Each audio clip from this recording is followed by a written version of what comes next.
ಪಾದಶಂಕರಂ ಲೋಕಶಂಕರಂ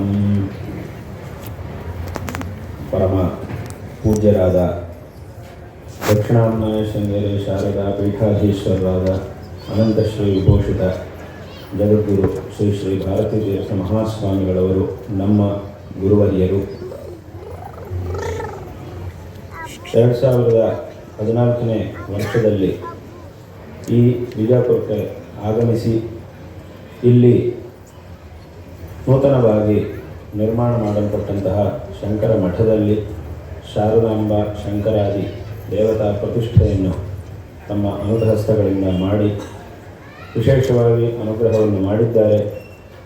ಈ ಒಂದು ಪ್ರದೇಶದಲ್ಲಿ ತದನಂತರ ಕಾಲದಲ್ಲಿ ಅವರ ಕೃಪೆಯಿಂದ ಈ ಶಂಕರ ಮಠವು ಇಲ್ಲಿಯ ಸಮಸ್ತ ಆಸ್ತಿಕ ಜನರ ಶ್ರದ್ಧಾ ಕೇಂದ್ರವಾಗಿ ಪ್ರವರ್ಧಮಾನವಾಗಿ ವಿರಾಜಮಾನವಾಗಿದೆ. ಹಾಗೂ ಒಂದು ಸನಾತನ ಧರ್ಮದ ಜಾಗರಣೆಗೆ ಹಾಗೂ ಅದ್ವೈತ ತತ್ವದ ಒಂದು ಜಾಗರಣೆಗೆ ಶಕ್ತಿ ಕೇಂದ್ರವಾಗಿ ಇದು ಬೆಳೀತಾ ಬಂದಿರುವುದು ಅತ್ಯಂತ ಸಂತೋಷಕರವಾದಂತಹ ಒಂದು ವಿಷಯವಾಗಿದೆ. ಈಗ ಇದರ 11ನೇ ವಾರ್ಷಿಕ ಮಹೋತ್ಸವದ ಆಚರಣೆಯು ನಡೀತಾ ಇದೆ. ತದಂಗವಾಗಿ ಅನೇಕ ವಿಧವಾದಂತಹ ಕಾರ್ಯಕ್ರಮಗಳ ಆಯೋಜನೆಯೂ ಸಹ ಆಗಿದೆ. ಈ ಸಂದರ್ಭದಲ್ಲಿ ಇಲ್ಲಿ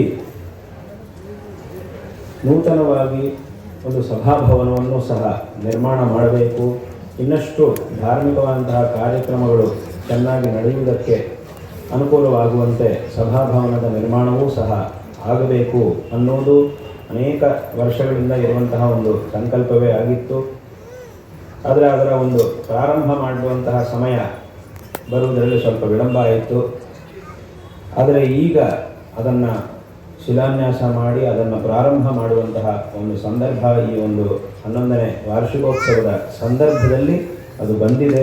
ಹಾಗಾಗಿ ಈಗ ಈ ವಾರ್ಷಿಕೋತ್ಸವ ಶುಭ ದಿವಸದಂದು ಬಹುಳ ಪ್ರತಿಪತ್ತಂದು ವಾರ್ಷಿಕೋತ್ಸವ ಶುಭ ದಿವಸದಲ್ಲಿ ಇಲ್ಲಿ ಸಭಾಭವನದ ಶಿಲಾನ್ಯಾಸ ಕಾರ್ಯಕ್ರಮವೂ ಸಹ ನಡೆಯಲಿದೆ. ಇಂತಹ ಒಂದು ಸಂದರ್ಭದಲ್ಲಿ ನಾವು ನಮ್ಮ ಯಾತ್ರೆಯನ್ನು ಉತ್ತರ ಕರ್ನಾಟಕ ಭಾಗದಲ್ಲಿ ಮಾಡುತ್ತಾ ಇವತ್ತು ಇಲ್ಲಿಗೆ ಬಂದಿದ್ದೇವೆ. ಈ 11ನೇ ವಾರ್ಷಿಕೋತ್ಸವದ ಸಂದರ್ಭದಲ್ಲಿ ಇಲ್ಲಿ ಉಪಸ್ಥಿತರಾಗಿರುವುದಕ್ಕೆ ಇಲ್ಲಿಗೆ ಬಂದಿದ್ದೇವೆ. ಇಲ್ಲಿ ಈ ಒಂದು ಸಂದರ್ಭದಲ್ಲಿ ಸಭಾಭವನದ ನಿರ್ಮಾಣವೂ ಸಹ ಪ್ರಾರಂಭವಾಗಿ ತದನಂತರ ಇನ್ನೊಂದು ವಿಶಿಷ್ಟವಾದಂತಹ ಸಭಾಭವನದ ಒಂದು ನಿರ್ಮಾಣ ಸಂಪೂರ್ಣವಾಗಿ ಅದರಲ್ಲಿ ಇನ್ನಷ್ಟು ಹೆಚ್ಚಿನ ರೀತಿಯಲ್ಲಿ ಧಾರ್ಮಿಕವಾದಂತಹ ಕಾರ್ಯಗಳು ನಡೆದು ತದ್ವಾರ ಎಲ್ಲ ಆಸ್ತಿಕ ಜನರಿಗೂ ಸಹ ಇತೋಪಿ ಅಧಿಕವಾದಂತಹ ಶ್ರೇಯಸ್ಸು ಲಭಿಸಲಿದೆ. ಅದರಲ್ಲೂ ವಿಶೇಷವಾಗಿ ಈ 11ನೇ ವಾರ್ಷಿಕೋತ್ಸವದ ಸಂದರ್ಭಕ್ಕೆ ಇಲ್ಲಿಗೆ ಬರಬೇಕು ಅನ್ನುವಂತಹ ಒಂದು ಉದ್ದೇಶದಿಂದ ಇವತ್ತು ಇಲ್ಲಿಗೆ ಆಗಮಿಸಿದ್ದೇವೆ. ವಾಸ್ತವವಾಗಿ ನಮ್ಮ ಕಾರ್ಯಕ್ರಮ ಇಲ್ಲಿಂದ ದಾಟಿಕೊಂಡು ಬಿಜಾಪುರ ಎಲ್ಲ ದಾಟಿಕೊಂಡು ಹೋಗಾಯಿತು, ಗುಲ್ಬರ್ಗ ತನಕ ಹೋಗಾಗಿದೆ. ಆದರೂ ಪುನಃ ವಾಪಸ್ ಇವತ್ತು ಒಂದು 110 ಕಿಲೋಮೀಟರ್ ವಾಪಸ್ ನಾನು ಬಂದಿದ್ದೇನೆ ಇಲ್ಲಿಗೆ. ಪುನಃ ಇಲ್ಲಿ ಇದಕ್ಕೋಸ್ಕರವೇ ಬಂದಿತ್ತು. ಅಂದರೆ ಇಲ್ಲಿಂದ ಹೋಗುವಾಗಲೇ ಅದನ್ನು ಮುಗಿಸ್ಕೊಂಡು ಹೋಗುವುದು ಅಂತ ಮೊದಲು ಯೋಚನೆ ಮಾಡಿದ್ವಿ. ಆದರೆ ಹಾಗೆ ಹೋಗಿಬಿಟ್ರೆ ಆವಾಗ ವಾರ್ಷಿಕೋತ್ಸವಕ್ಕಿಂತ ಒಂದು ದಿವಸ ಮುಂಚೆನೇ ಇಲ್ಲಿಂದ ಹೊರಟು ಬಿಡಬೇಕು ಅಂತ ಆಗುತ್ತೆ. ಆವತ್ತಿನ ದಿವಸಕ್ಕೆ ಇಲ್ಲಿ ಇರ್ಲಿಕ್ಕೆ ಆಗೋದಿಲ್ಲ. ಆಗ ಆ ಒಂದು ದಿವಸವನ್ನು ಮುಂದಕ್ಕೆ ಹಾಕಿ ಅದನ್ನು ನಾವು ಅಲ್ಲಿಗೆ ಮುಂದಕ್ಕೆ ಹೋಗಿ ಅಲ್ಲಿ ಯಾತ್ರೆಯನ್ನು ಮುಗಿಸ್ಕೊಂಡು ಪುನಃ ವಾಪಸ್ ಇಲ್ಲಿಗೆ ಬಂದಿದ್ದೇವೆ. ಇದಕ್ಕೋಸ್ಕರ ಪುನಃ ಇಲ್ಲಿ ವಾಪಸ್ ಬಂದು ಇಲ್ಲಿ ಮುಗಿಸ್ಕೊಂಡು ಮತ್ತೆ ಪುನಃ ಗುಲ್ಬರ್ಗಾಗೆ ಹೋಗುವಂತಹ ಕಾರ್ಯಕ್ರಮವನ್ನು ಹಾಕಿದ್ದೇವೆ. ಹಾಗಾಗಿ ಈ ಒಂದು ಕಾರ್ಯಕ್ರಮ ಇವತ್ತು ನಾಳೆ ನಾಡಿದ್ದು ಎಲ್ಲ ಈ ಕಾರ್ಯಕ್ರಮಗಳೆಲ್ಲವೂ ಸಹ ನಡೆಯಲಿವೆ. ಈ ಒಂದು ಸಂದರ್ಭದಲ್ಲಿ ನಿಮಗೆಲ್ಲರಿಗೂ ಸಹ ನಾರಾಯಣ ಸ್ಮರಣಪೂರ್ವಕವಾಗಿ ಆಶೀರ್ವಾದಗಳನ್ನು ಮಾಡ್ತಾ ಇದ್ದೇವೆ. ಇವತ್ತು ನಾವು ಇಲ್ಲಿಗೆ ಆಗಮಿಸುವಂತಹ ಈ ಒಂದು ಸಂದರ್ಭದಲ್ಲಿ ಇಲ್ಲಿಯ ಆಸ್ತಿಕ ಜನಸ್ತೋಮವು ಅತ್ಯಂತ ಸಂತೋಷದಿಂದ, ಅತ್ಯಂತ ಉತ್ಸಾಹದಿಂದ, ಅತ್ಯಂತ ಶ್ರದ್ಧಾಭಕ್ತಿಗಳಿಂದ ಇಲ್ಲಿ ಈ ಕಾರ್ಯಕ್ರಮದಲ್ಲಿ ಭಾಗವಹಿಸುತ್ತಿರುವುದು, ಇಲ್ಲಿ ಉಪಸ್ಥಿತರಿರುವುದು ಹಾಗೂ ಇಲ್ಲಿ ತನಕ ನಾವು ನೋಡಿದಂತೆ ಅನೇಕ ವಿಧವಾದಂತಹ ಸಂಘ ಸಂಸ್ಥೆಗಳು, ಈ ನಗರದ ಅನೇಕ ವಿಧವಾದಂತಹ ಸಂಘ ಸಂಸ್ಥೆಗಳು ಇವತ್ತು ಇಲ್ಲಿಗೆ ಆಗಮಿಸಿ ಗೌರವವನ್ನು ಸಮರ್ಪಣೆ ಮಾಡಿರುವುದು ಅತ್ಯಂತ ಸಂತೋಷಕರವಾದಂತಹ ಒಂದು ವಿಷಯ. ಈ ಸಂದರ್ಭದಲ್ಲಿ ಎಲ್ಲರಿಗೂ ಸಹ ಮತ್ತೊಮ್ಮೆ ನಾರಾಯಣ ಸ್ಮರಣಪೂರ್ವಕವಾದಂತಹ ಆಶೀರ್ವಾದಗಳನ್ನು ಮಾಡ್ತಾ ನಾಳೆ ನಾವು ಇಲ್ಲಿ ಸಮೀಪದಲ್ಲಿ ಬೇರೆ ಕಾರ್ಯಕ್ರಮಗಳಿಗೆ ಹೋಗಿ ಬರುವುದಿದೆ. ಪುನಃ ನಾಡಿದ್ದು ಇಲ್ಲಿ ಶಿಲಾನ್ಯಾಸ ಕಾರ್ಯಕ್ರಮವು ಇದು ವಿಶೇಷವಾಗಿ ನಡೆಯಲಿದೆ. ಅದೇ ರೀತಿ ಇಲ್ಲಿ ವಾರ್ಷಿಕೋತ್ಸವವೂ ಸಹ ಸಂದರ್ಭದಲ್ಲಿ ನಡೆಯಲಿದೆ. ತದನಂತರ ಎಲ್ಲರಿಗೂ ಸಹ ಮಂತ್ರಾಕ್ಷರಾದಿ ಪ್ರಸಾದವನ್ನು ಎಲ್ಲರಿಗೂ ಸಹ ನೀಡಿ ತದನಂತರ ಅದರ ಮಾರನೇ ದಿವಸ ಅಂದರೆ ಅವತ್ತು ನಾಡಿದ್ದು ಆ ಗುರುವಂದನಾ ಕಾರ್ಯಕ್ರಮವೂ ಸಹ ನಡೆಯಲಿದೆ. ಅದೆಲ್ಲವೂ ಮುಗಿದ ನಂತರ ಅದರ ಮಾರನೇ ದಿವಸ ಇಲ್ಲಿಂದ ಮುಂದೆ ಯಾತ್ರೆಯನ್ನು ಬೆಳೆಸಬೇಕು ಅಂತೇಳಿ ಸಂಕಲ್ಪ ಮಾಡಿದ್ದೇವೆ. ಹಾಗಾಗಿ ಈ ಎಲ್ಲ ಕಾರ್ಯಕ್ರಮಗಳಲ್ಲೂ ಸಹ ಎಲ್ಲ ಭಕ್ತಜನರು ಇದೇ ರೀತಿಯಾಗಿ ಭಾಗವಹಿಸಿ ಶಾರದಾ ಚಂದ್ರಮೌಳೀಶ್ವರರ ಹಾಗೂ ನಮ್ಮ ಗುರುಗಳ ಕೃಪಾಶೀರ್ವಾದಕ್ಕೆ ಪಾತ್ರರಾಗಬೇಕು ಅಂತ ಹೇಳ್ತಾ ಎಲ್ಲರಿಗೂ ಮತ್ತೊಮ್ಮೆ ಆಶೀರ್ವಾದಗಳನ್ನು ತಿಳಿಸಿ ಈ ಮಾತುಗಳನ್ನು ಇಲ್ಲಿ ಮುಕ್ತಾಯ ಮಾಡ್ತೇವೆ. ಹರ ನಮಃ ಪಾರ್ವತೀ ಪತಯೇ ಹರ ಮಹಾದೇವ.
श्री विदुशेखर भारती महाराज की श्री विदुशेखर भारती महाराज की शारदे शंकर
चित्त जगने सर्व